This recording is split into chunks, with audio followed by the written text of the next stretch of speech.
अस्सलाम वालेकुम। A1 TV के न्यूज़ स्टूडियो से मैं हूं अनीसा खालिद और मैं हूं अदनान सजाद। शामिल करेंगे न्यूज़ हेडलाइंस। खित्ते में जंग के हौलनाक असरात, पाकिस्तान स्टॉक मार्केट क्रैश कर गई। इंडेक्स में 13,000 से जायद पॉइंट्स की कमी। कारोबारी हफ्ते के पहले लेन देन में ही 9,000 का झटका। 1.5 लाख पॉइंट्स की अहम हद गिर गई। कारोबार में 1 घंटे का ताअत्तुल। सरगर्मियां दोबारा शुरू करने पर भी इस्तेहकाम न आ सका। सरमायाकार शदीद परेशान। कोरियन कंपोजिट प्राइस इंडेक्स 4 रोज में दूसरी बार क्रैश। जापान 6, हांगकांग 3 और चीनी मार्केट में 2% गिरावट।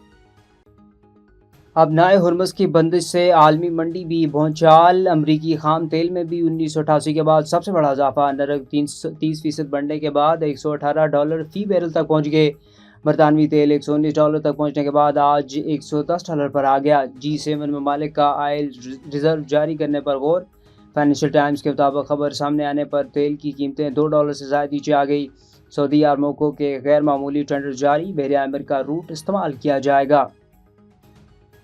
मशरिक़ वस्ता में कशीदगी मुल्की मैशियत मुस्तहकम रखना एक बड़ा चैलेंज बन गया। कफ़ायशारी और बचत के हवाले से हतमी लाहे अमल का ऐलान आज किया जाएगा।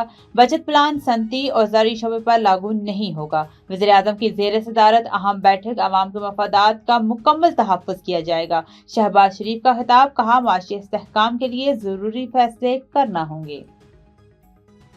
ऑयल रिफाइनरी पर हमले का बदला। ईरान ने बहरीन की ऑयल रिफाइनरी को हदफ बना लिया। हीको ऑयल रिफाइनरी हमले के तेल की पैदावार मुतासर कंपनी ने तमाम मुआहदे मनसूख कर दिए।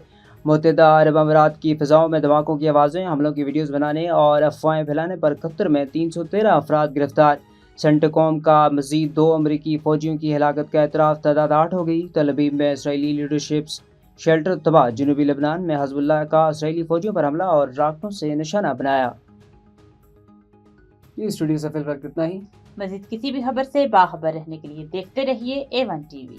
A1 टीवी, सब पे नजर, अंदर की खबर।